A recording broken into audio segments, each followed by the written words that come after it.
Jayo Jagadish Hare, Jayo Jagadish Hare, Keshavadrita.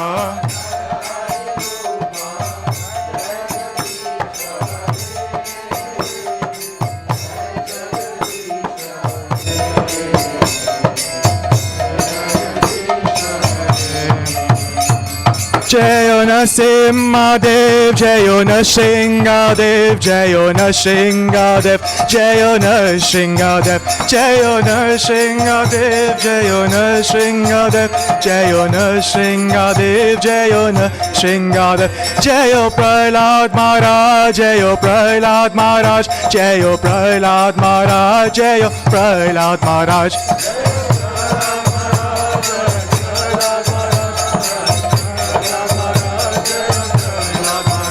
Jaya Jaya Prabhupada, Prabhupada, Prabhupada, Jaya Jaya Prabhupada, Jaya Jaya Prabhupada, Prabhupada, Prabhupada, Jaya Jaya Prabhupada, Jaya Jaya Gurudev, Gurudev, Gurudev, Jaya Jaya Gurudev.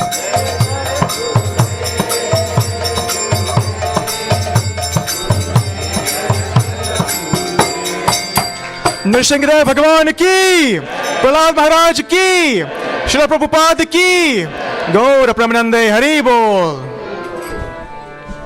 Hare Krishna. So thank you everyone for coming to Bhaktivedanta Manor this Sunday afternoon.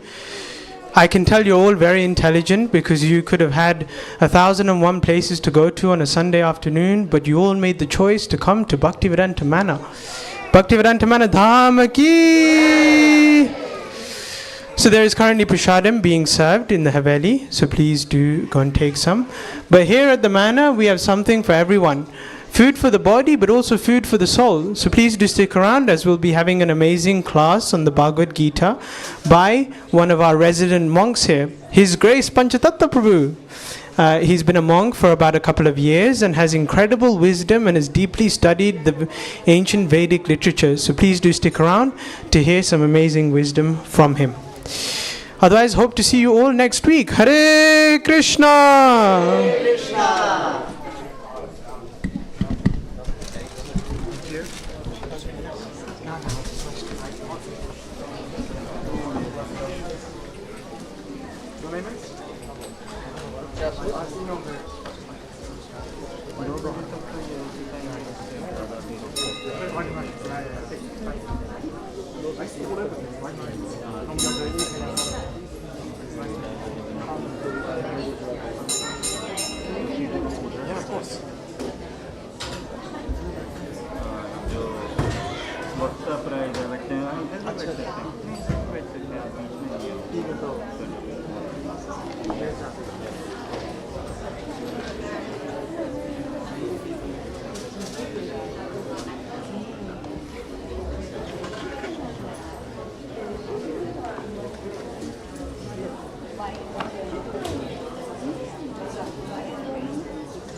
No, you need the other one. Hold on, right there. Here.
Hare Krishna. Hello everyone.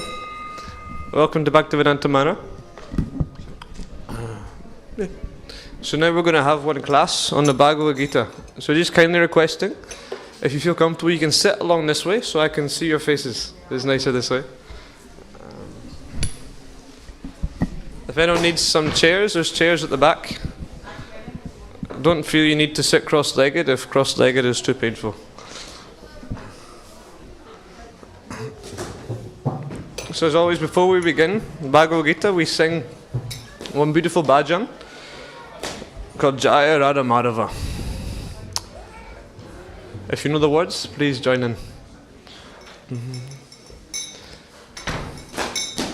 Jaya Radha Madhava Kunja Bihari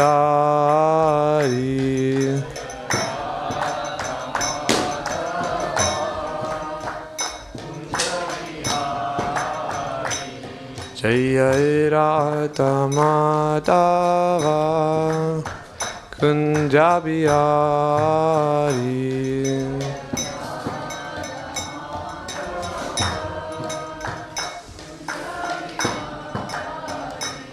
Jai Gopi Jana Vallabha Girivardhari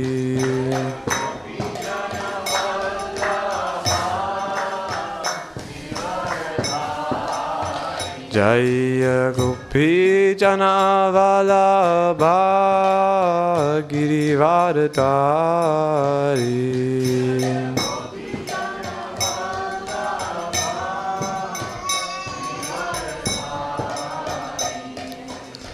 Yashoda Nandana Braja Janaranjana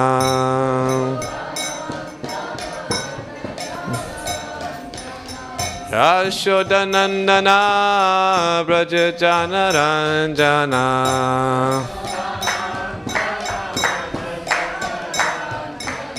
Yamuna Tira Vanachari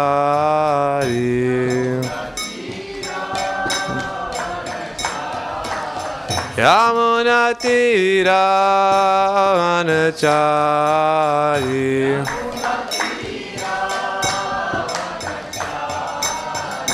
Jaya Radha Madhava Kunja Bihari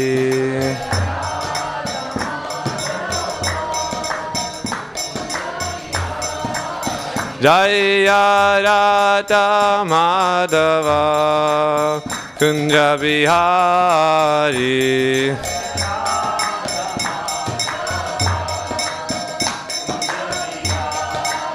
Jaya Gopi Jana Vallabha Girivardhari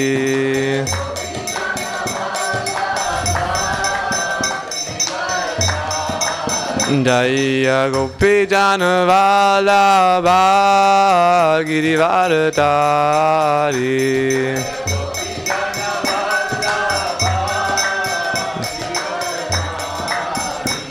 Yashoda Nandana Braja Janaranjana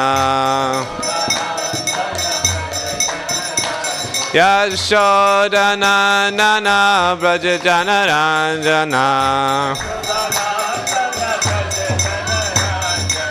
Yamuna Tira Vanachari Yamuna Tira Vanachari Jaya Radha Madhava Kunja Bihari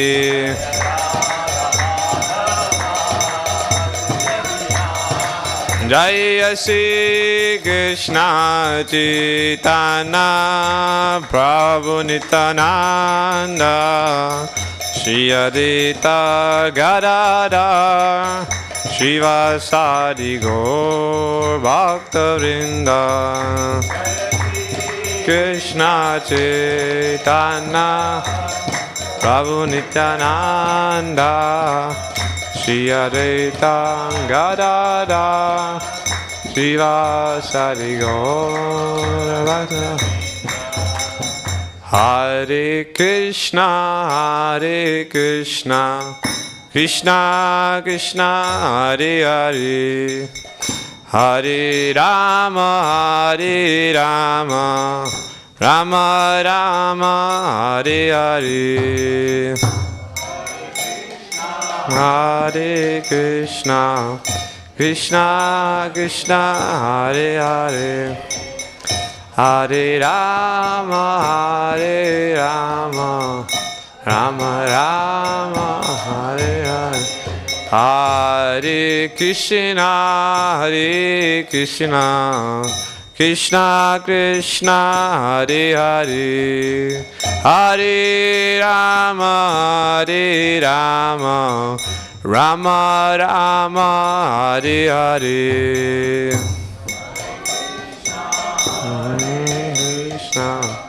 Krishna Krishna, Hare Hare, Hare Rama, Rama Rama. Jaya Prabhupada, Prabhupada, Prabhupada, Srila Prabhupada.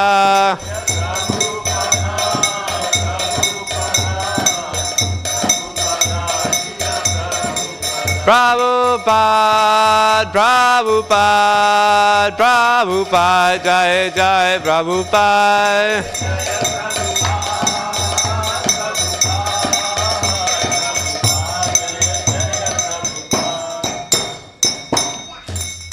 Shishi Radha Gokulananda ki, Shishi Sitaram Lakshman Hanuman ki, Shishi Gonitai ki, Shri Prabhupada ki, Go Premanande.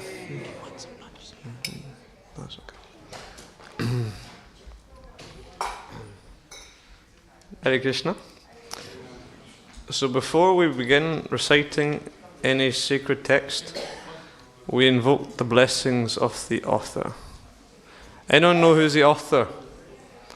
Well, yes, the author of the Bhagavad Gita. Who compiled the Bhagavad Gita? Anyone heard of Vyasadeva?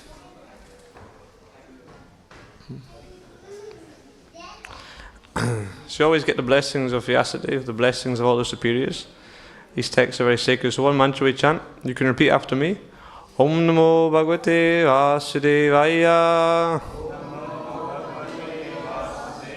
Om Namo Bhagavate Vasudevaya. Om Namo Bhagavate Vasudevaya.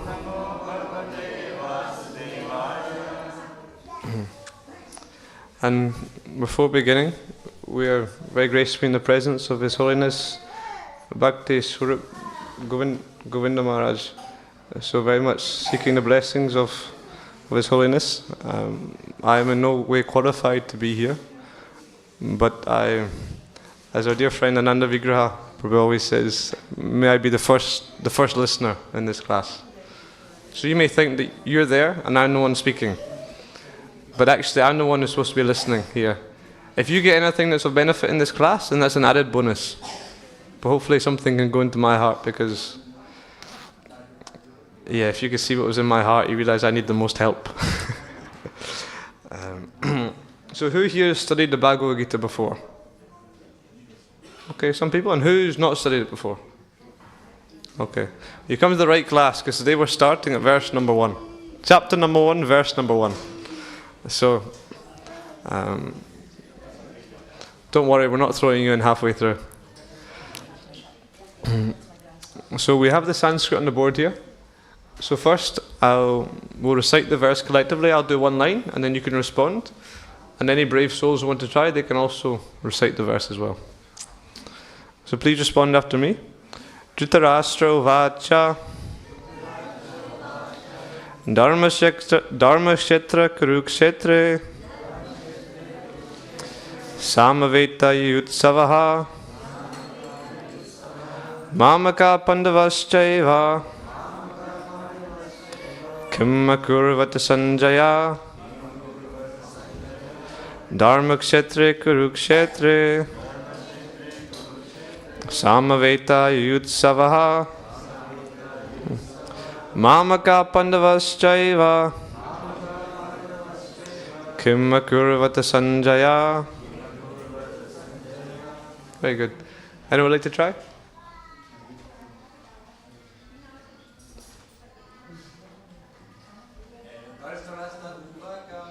Dhritarashtra Vacha Dharma Kshetre Kurukshetre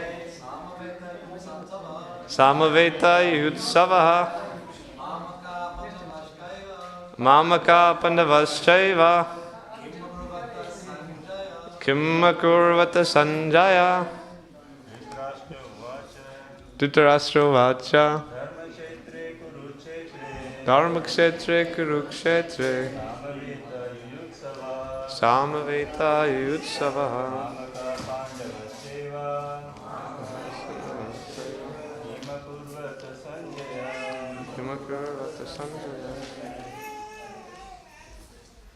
Any children? Okay, so we'll do what each word means. So Dhritarashtra Vacha, you respond. King Dhritarashtra said, Dharma Kshetre, in the place of pilgrimage. Kurukshetre, in the place named Kurukshetra. Samavetaha, assembled. Yudsavaha, desiring to fight. Mamakaha, my party, sons. Pandava, the sons of Pandu. Cha, and Eva, certainly. Kim, what? Akurvata, did they do? Sanjaya, O Sanjay. So now the translation and purport given by Srila Prabhupada. Dhritarashtra said, O Sanjay, after my sons and the sons of Pandu assembled in the place of pilgrimage at Kurukshetra, desiring to fight, what did they do?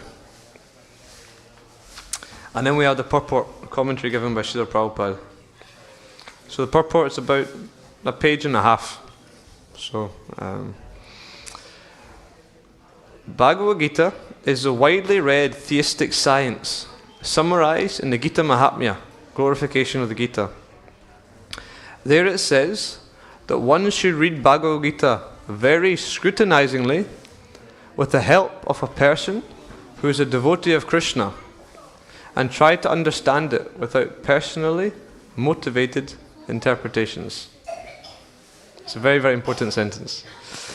The example of clear understanding is there in the Bhagavad Gita itself, in the way the teaching is understood by Arjuna, who heard the Gita directly from the Lord. If someone is fortunate enough to understand the Bhagavad Gita in that line of disciplic succession, without motivated interpretation, then he surpasses all studies of Vedic wisdom and all scriptures of the world. One will find in the Bhagavad Gita all that is contained in other scriptures, but the reader will also find things which are not to be found elsewhere. That is the specific standard of the Gita. It is a perfect theistic science because it is directly spoken by the Supreme Personality of Godhead, Lord Sri Krishna. The topics discussed by Dhritarashtra and Sanjay, as described in the Mahabharata, form the basic principle for this great philosophy. It is understood that this philosophy evolved on the battlefield of Kurukshetra, which is a sacred place of pilgrimage from the immemorial time of the Vedic age. It was spoken by the Lord when he was present personally on this planet for the guidance of mankind. Quick question, anyone been to Kurukshetra? No? We have one person been to Kurukshetra. I've not been myself, but I would like to go. You can go to the place where the Bhagavad Gita was spoken. There's supposedly one tree is there. And every year on the day when Bhagavad Gita was spoken, then people go there and they hear Bhagavad Gita in the original place. The word Dharma Kshetra, a place where religious rituals are performed, is significant because On the battlefield of Kurukshetra, the Supreme Personality of Godhead was present on the side of Arjuna. Dhritarashtra, the father of the Kurus, was highly doubtful about the possibility of his son's ultimate victory. In his doubt, he inquired from his secretary, Sanjay, what did they do? He was confident that both his sons and the sons of his younger brother Pandu were assembled in that field of Kurukshetra for a determined engagement of the war. Still, his inquiry is significant. He did not want a compromise between the cousins and brothers, and he wanted to be sure of the fate of his sons on the battlefield. Because the battle was arranged to be fought at Kurukshetra, which is mentioned elsewhere in the Vedas as a place of worship, even for the denizens of heaven, Dhritarashtra became very fearful about the influence of the holy place on the outcome of the battle. He knew very well that this would influence Arjuna and the sons of Pandu favourably, because by nature they were all virtuous. Sanjay was a student of Vyas, and therefore by the mercy of Vyas, Sanjay was able to envision the battlefield of Kurukshetra, even while he was in the room of Dhritarashtra.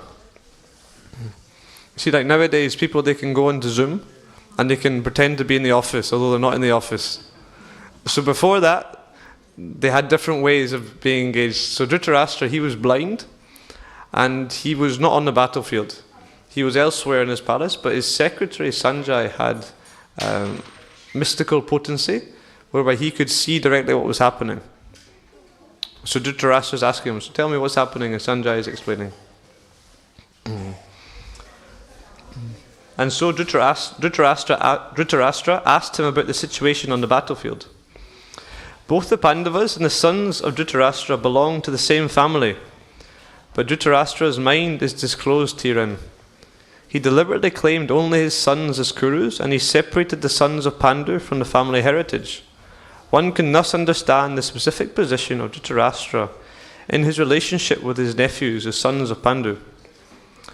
As in the paddy field, the unnecessary plants are taken out, so it is expected from the very beginning of these topics that in the religious field of Kurukshetra, where the father of religion Sri Krishna was present, the unwanted plants like Dhritarashtra's son Duryodhana and others will be wiped out, and the thoroughly religious persons, headed by Yudhishthira, will be established by the Lord. This is the significance of the words Dharmak Kshetri and Kurukshetri, apart from the historical and Vedic importance. So just very quickly before we begin the class, we'll offer some prayers to our spiritual teachers. Om Jnana Tamarandasya Gyananjana Shalakaya Chakshurunmilitam Jena Tasmai Shri Gurave Namaha Namo Vishnupadaya Krishna Prasthaya Bhutale Srimati Bhaktivedanta Swaminiti Namani Namaste Saraswati Devi Gauravarim Pacharine Nirvishesha Shunyavadi Pashtata Deshatarine Jai Shri Krishna Chaitanya Prabhu Nityananda Shri Advaita Gadadhara Shivasari Gaura Bhakta Vrinda Hare Krishna Krishna Krishna Hare Hare Hare Ram Ram Ram Hare Hare. So here we have it. The Bhagavad Gita begins. And Bhagavad Gita has many, many different levels to it. The Bhagavad Gita teaches us how we should act in the world, how we should control our minds, how we can have loving relationships, how we can understand what is our nature, and ultimately how to connect with God. But the Bhagavad Gita also teaches us many, many deep insights into the nature of psychology, how it is that we're actually thinking. And so we have actually a story within a story. So the initial verse, Dhritarashtra the king is speaking to his secretary. And then following on from that, Sanjay, his secretary, starts to describe what's happening. And he describes how all these different armies are becoming assembled. And Duryodhana, he's encouraging the different generals. And the conch shells begin to blow on Arjuna. He's looking at everyone, and different thoughts are coming to his mind. And then he speaks to Krishna and gives reasons he doesn't want to fight. And then he approaches Krishna, and then slowly all the teachings of the Bhagavad Gita unfold like this. And then at the very end of the text, again Sanjay begins to speak again to Dhritarashtra. So he's taken you into another world.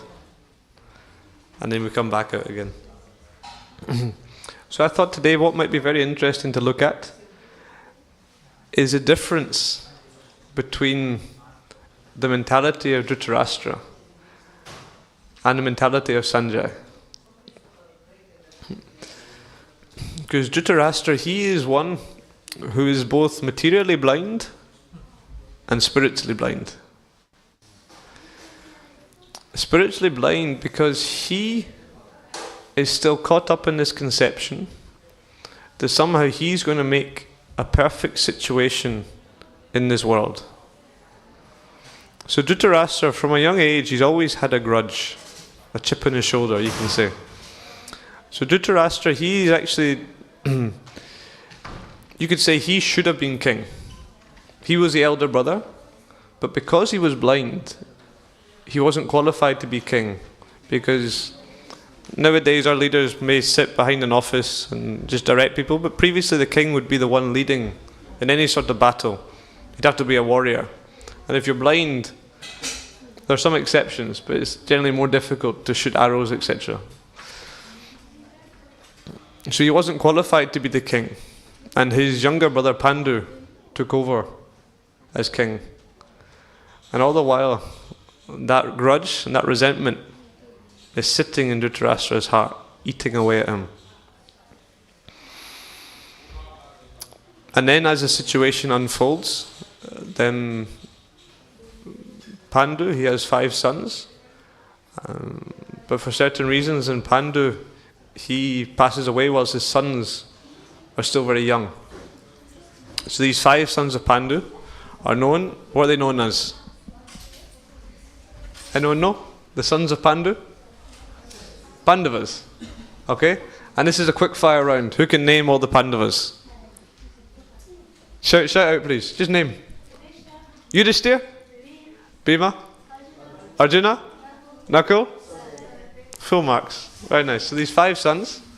And of course Yudhishthira is the eldest and is the rightful heir to the throne. But then Dhritarashtra, he's temporarily taking that position of king, whilst these other sons are not yet old enough. These sons of Pandu are not old enough to take that position. But he has that grudge in his heart. And so he wants his sons to really take over as king. His sons headed by Duryodhana. And so tensions arise, and I cannot give you a whole summary of the Mahabharata here. I'm sure many of you know the story better than I, but at a certain point it reaches this climax of this battle of Kurukshetra. And so what we have here right now, this whole epic, this whole story with all the intrigue and all the romance and the violence is leading to this ultimate climax. And this is the point which is drawing everyone's attention. And ultimately Krishna's got a plan behind all of this. The plan of all this is so that when everyone's got their attention focused, then he can give that spiritual knowledge. See, people are not so inclined to just want to hear spiritual knowledge, so you have to make it somewhat more appealing or appetizing. So we've reached this stage. And Dhritarashtra, he is completely caught up in this conception that somehow he's going to manipulate the material situation whereby he's going to be happy. And that's actually the mentality which causes more and more suffering in the world.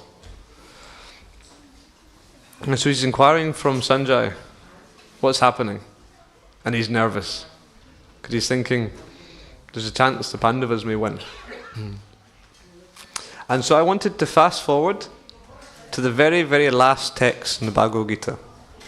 So we get the very first text and the very, very last text.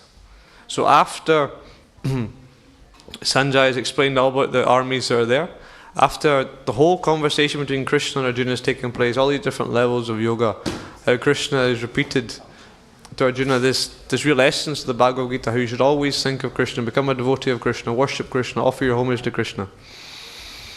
Then Sanjay says this very, very beautiful verse. He says, Yatra Yogeshwara Krishna, Yatra Partho Dhanurdara, Tatra Sir Vijayo Bhutir, Dhruva Nityar Matir Mamaha. So Sanjay is saying to Dhritarashtra, wherever there is Krishna, the master of all mystics, and wherever there is Arjuna, the supreme archer, there will also certainly be opulence, victory, extraordinary power, and morality. That is my opinion. So imagine Dhritarashtra, he's very worried. what's going to happen in this battle. And his secretary is saying, well, listen, wherever Krishna is, wherever Arjuna is, there's going to be victory. And bad news for you, they're not on your side. So it's an interesting question to actually think about. Whose side is Krishna on? So it seems clear on the battle of Kurukshetra. Okay, Krishna is driving Arjuna's chariot again, and they're in a battle against these guys. So clearly Krishna's on their side. But just think about it for a second. Whose side is Krishna on? Because Krishna says in the Bhagavad Gita, Mami Vamso Jiva Doke, Jiva Bhuta Sanatana, that every single living entity, you and everyone in your family, and every single person you've ever seen, and even all the trees and the animals, every single living entity is part and parcel of God, has a relationship with God. Just like a father and a son. And actually, Krishna's on all of our side. But we need to go on to Krishna's side. The problem in the material world is that we are trying to succeed without Krishna. So Dhritarashtra has this mentality. Yes, I will get very big armies. Yes, we'll have a great master plan. Yes, we'll do so many different things, and therefore we will actually defeat Krishna, we'll defeat the Pandavas, we'll become happy here. And this is a false mentality.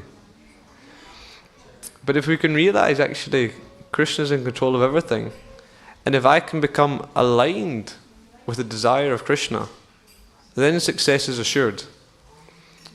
Sometimes you just have to change your definition of success. And so the desire of Krishna, it comes through the spiritual master.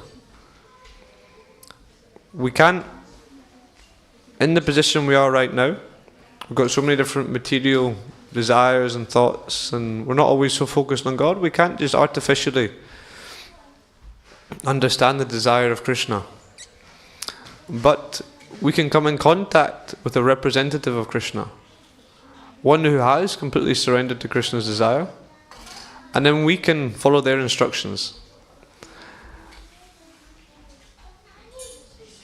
And so famously in the Gita, Krishna towards the end of the 18th chapter, he says, Sarva dharmam parityaja mamekam sharanam braja. So abandon all different varieties of dharma, different things which you're doing which are correct but are not fully focused on simply thinking of me. So abandon these and just surrender to me. So you have to abandon all conceptions of how I am going to be happy in this world. Because this is a mentality which is actually, it's causing us to be bound to the world. We just had one Sunday feast class. I'm not sure if anyone's seen it. We had one video. Very funny video. There's one old grandmother, and she has a dog on a big leash. So there's a big dog on a leash, and she throws a stick, and the dog runs off the screen chasing the stick, and then 5 seconds later this lead reaches the end of how long it is, and the granny's holding on to it, and she goes flying with the dog. And I think the video was fake. No one was harmed in the making of it. But it's an interesting principle because it shows us we have some particular desire, and we think that desire will bring us happiness, and we chase after it, and after a certain while we have to suffer the consequences. And so the essence of spiritual life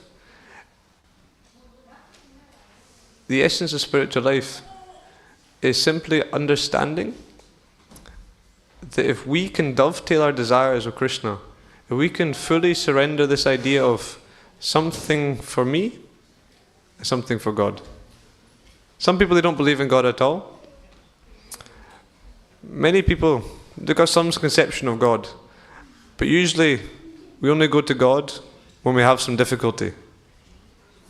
Or they say you go with a shopping list. Or many people, they come to a temple or a church when they're facing some particular problem in their life. Even people who are devout atheists, at a certain point, they may start to pray. Dear God, if you're there, then please help me.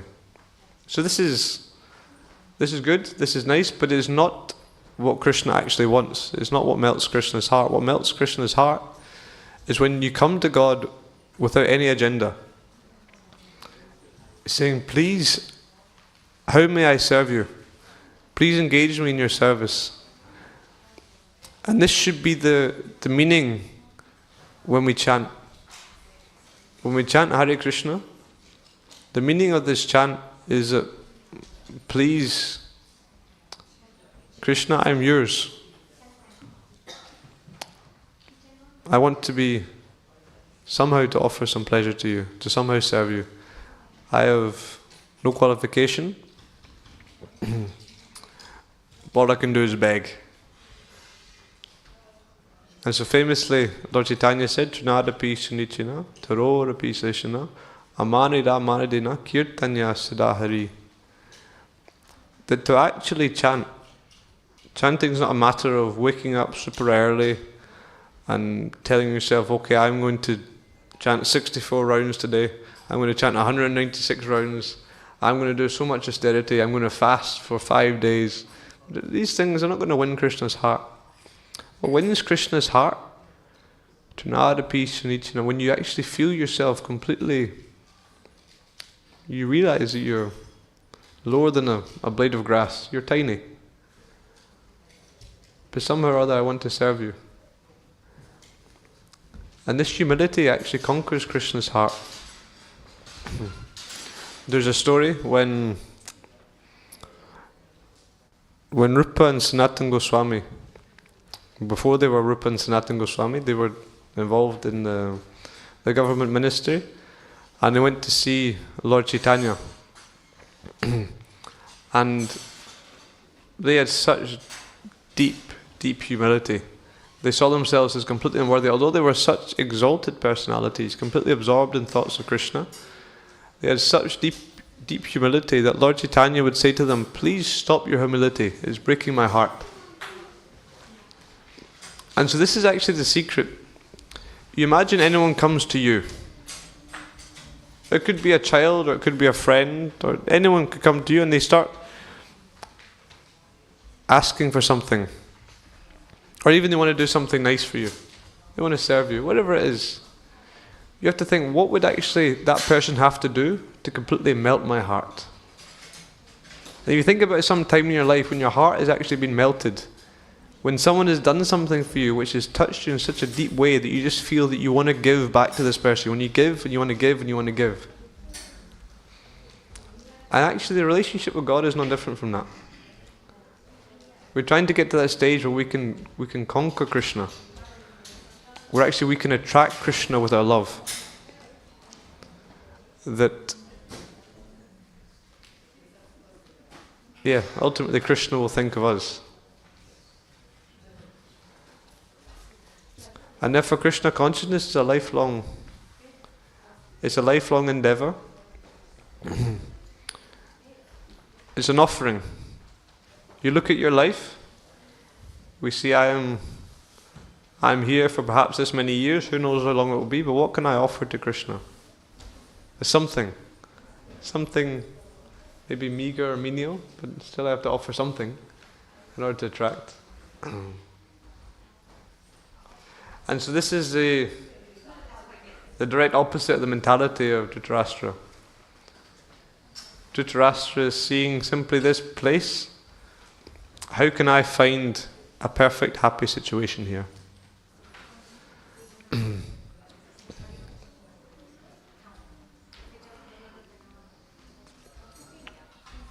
So perhaps, maybe request Marge has any comments on this verse you would like to share? Marge, you'd like to make some comments or corrections on this verse?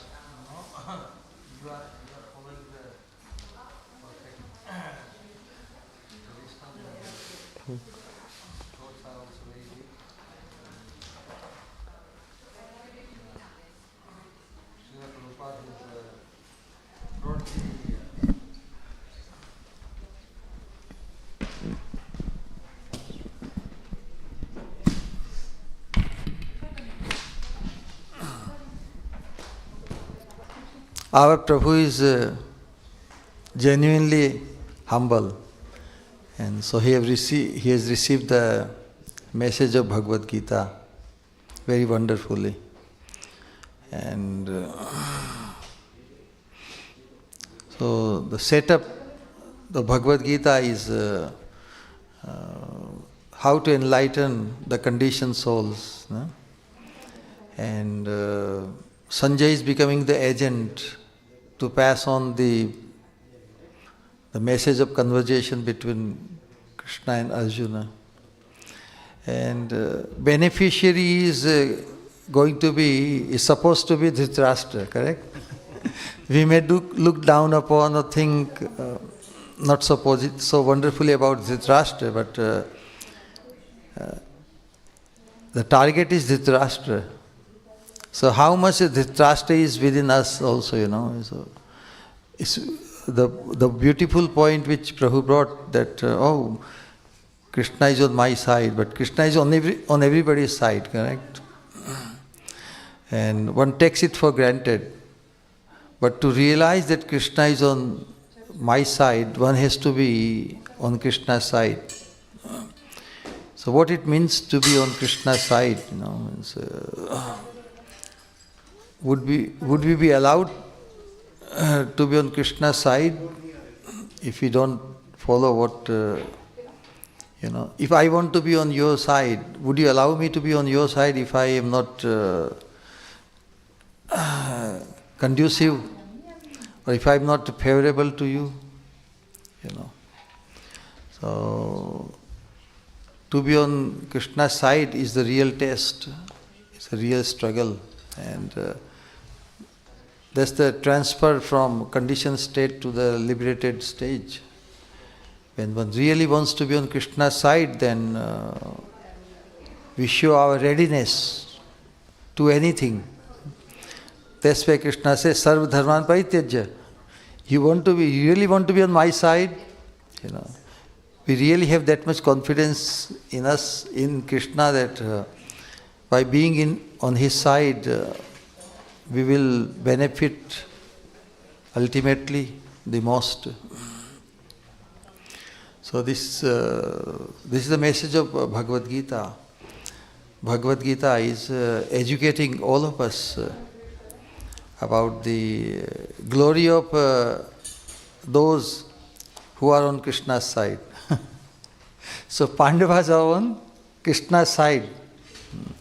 Apparently Krishna is not all the times with them, but because they always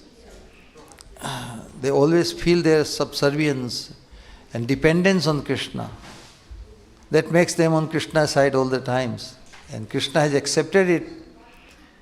Lord Krishna so much appreciates Pandava's dependence on him, that he is always there for the Pandavas. So we have to become free from the mentality of Dhritarashtra. Although he is blind, he is not acknowledging, he is still thinking, he is trying to depend and manipulate through his intelligence that I could still be victorious and outsmart the Pandavas. So that is the misfortune. So as we are the students of Bhagavad Gita and Bhagavad culture, it is very essential. Watch out our enthusiasm. Our enthusiasm, we are very much, proud of our material intelligence, but where it will take us, we have to be very careful. What we desire, even what we pray to Krishna, it has to be very, one has to be very, very careful. Because what is the potential? What is our human potential? Is to become an associate of Krishna, correct? We are trying to associate with Krishna, showing our readiness. Okay, Krishna, please allow us to associate with you, to be with you. So we have to become Krishna's choice. That should be our goal. No? Because only by becoming Krishna's choice we can have Krishna. Because Krishna is supremely independent. And so our mentality, our thoughts, our actions, our speech, everything, every faculty of our expression,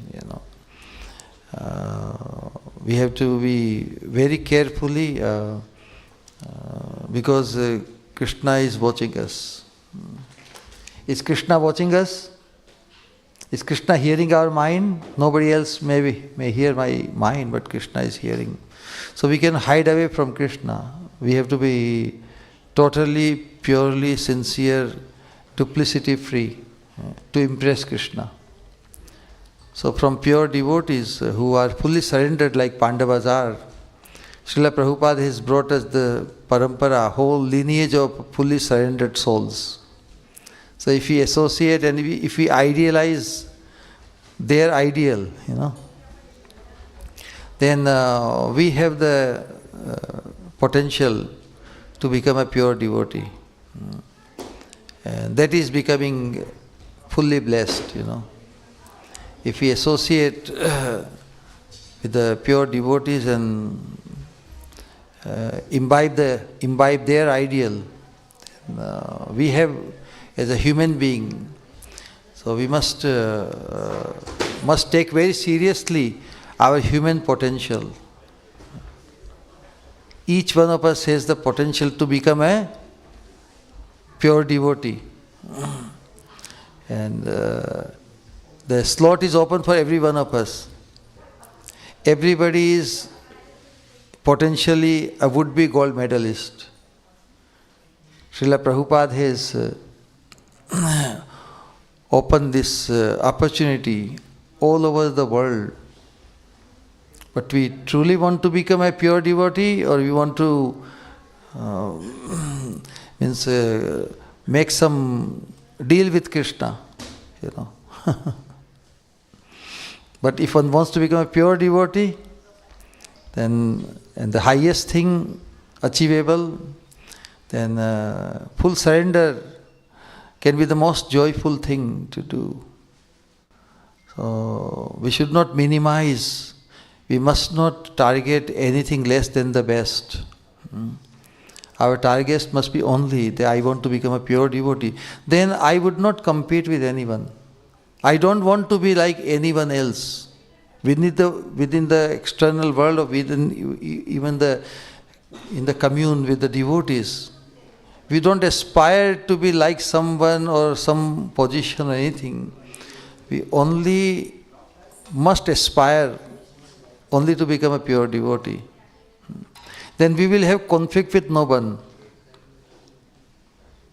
Correct? If I am not trying to target your position or your power or anything, I want to only become a pure devotee. Then everything will be sorted out. And everybody has that opening available. Everybody, it's not like only one position there for gold medal. But on this path of pure devotional service, everybody is a would-be pure devotee. So if someone becomes a pure devotee or gets the position ahead of you, you are not deprived. Like in the material world, if somebody gets a gold medal, only the silver medal or bronze medal or consolation medal is available. But on this path, everybody is a would-be gold medalist. Gold medal for all. So why should we envy anyone? Rather, on this path, only by promoting others, only by appreciating others as better than us, we become promoted. There is no time and space, no iota of time and space for self-promotion on this path.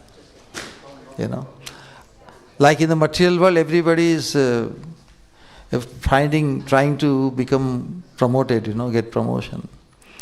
But on this path, we appreciate the association of devotees, and we perceive that let us promote them. Only by promoting others, one gets promoted. by Krishna. So that is this secret of success. And Bhagavad Gita is wonderfully through the character of Dhritarashtra and Duryodhan, and then it's a total big contrast between the attitude and the thought of Kauravas and Pandavas.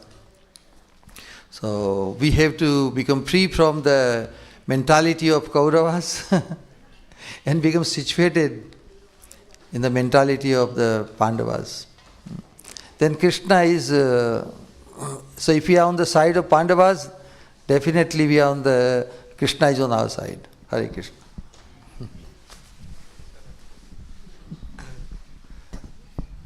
His Holiness Bhakti Swarup Govinda Maharaj Ki. So,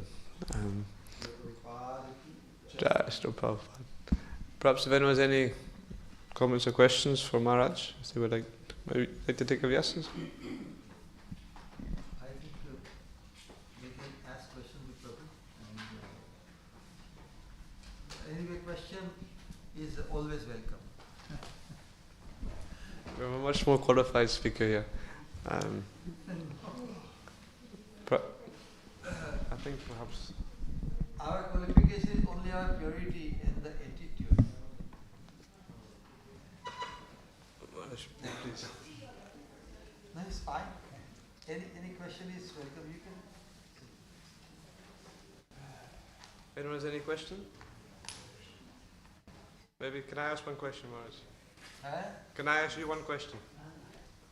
Of course, it's a privilege and learning for me that I ask the question. Maybe that is my question also. Okay, let's see.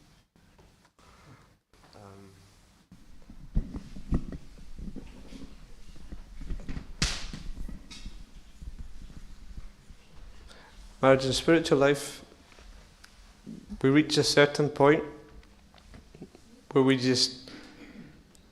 need more mercy. We feel that I've done all these different things. At a certain point, I just realize on my own, I just have no qualification. The obstacles just feel too big. And we understand there's a mercy movement. There's many opportunities for mercy, but where does the mercy really lie, and how to really access it?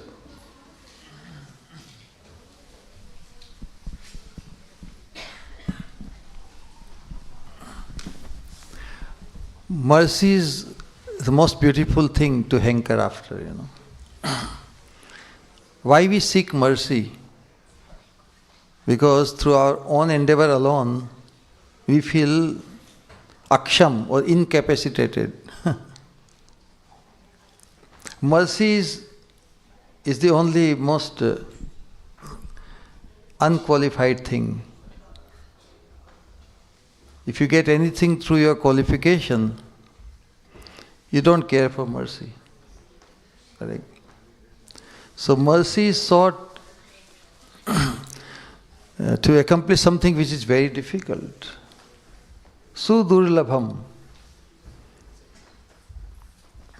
When one perceives that I want to get this or that, and it's beyond my capacity, beyond my endeavor, then alone you beg for mercy, correct? Through your own means, through your own capacity, qualification, if you get the thing of your desire, then you don't hanker for mercy. So, what is very difficult in life? To be able to remember Krishna all the time, correct? Charana smarnam premna tava deva sudurlabham yatha kathanchit Shri Gaur Hari mama bhuyat ahar nisham. Sridhar Swami, the first commentator of Srimad Bhagavatam, in the section of Bhagavatam, 10th canto, 87th chapter, slok number 23, where he is describing what kind of attachment loving attachment the gopis had for Krishna. In the Vedas personified, they are so much attracted to the fortune of the gopis because of their deep attachment for Krishna. Because of their deep attachment for Krishna, love for Krishna, they had the fortune to associate with Krishna in intimate fashion. So Vedas also said, oh, what a fortune of the gopis. So they prayed that we can also get the gopis' mercy. If you find someone very blessed or most blessed, correct? Then you have to beg mercy from the most blessed to become fully blessed. So mercy is sought always because we are still underperforming to our full potential. Some impasse has come in our life, and we are stuck somewhere. So the principle of mercy is something like a greed. You have to become greedy for mercy. If somebody say, I got enough mercy, but only through mercy you can get the ultimate destination. So our target has to be the highest to our human potential. Correct? So until we realize that full potential, until we reach that most or fully blessed status, until we have become an associate of the Supreme Personality of Godhead, we have yet to accomplish something, or rather one should think we haven't got anything as yet. So what is the ultimate potential as a human being? That we can become an associate of Krishna. We can become an associate of the associates of Krishna. Who is the most intimate associate of Krishna? Anybody? Yes? Huh? Lord Shiva. Most intimate. Very good. So those who are most dear to Krishna, if we endear to them, then Krishna becomes very pleased. So the whole idea is our mercy, begging for mercy, should not cause saturation. There are yet many things yet to be accomplished. So one should develop greed, because only through mercy we receive so much, correct?